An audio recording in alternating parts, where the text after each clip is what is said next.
প্রবল বর্ষণে বিপর্যস্ত পাহাড় সমতল, বিপদসীমার কাছাকাছি তিস্তা। প্রবল বৃষ্টিতে পাহাড়ে ধস, বিচ্ছিন্ন যোগাযোগ।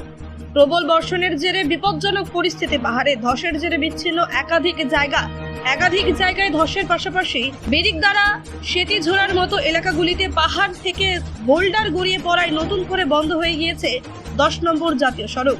এছাড়াও মিরিক রোড, দুধিয়া, পানিঘাটা, দার্জিলিংয়ের সুখিয়া পোখরি সহ বেশ কয়েকটি জায়গায় ধস নামায় রাস্তা বন্ধ।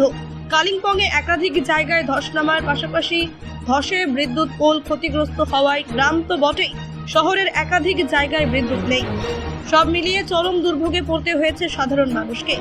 ফেশক রোড খোলা থাকলেও যেভাবে তিস্তায় জলস্ফীতি ঘটছে তাতে এই রাস্তাটি বন্ধ হয়ে যাবে বলে আশঙ্কা দেখা দিয়েছে। কালিম্পং এবং দার্জিলিং জেলা প্রশাসনের তরফে সকলকে সতর্ক থাকার পরামর্শ দেওয়ার পাশাপাশি প্রয়োজনীয় পদক্ষেপ করা হয়েছে।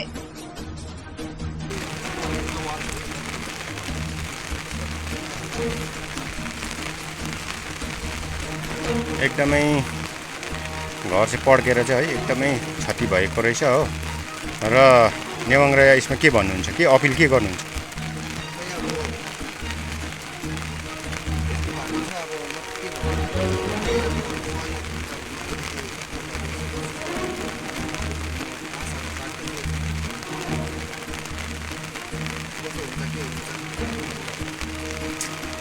यसमा कसैलाई जानकारी दिनुभएको थियो योभन्दा?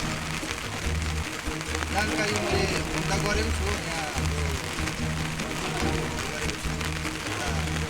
काकाहरूलाई गरेको छु, प्रायः जस्तो मान्छेलाई गरेको छु।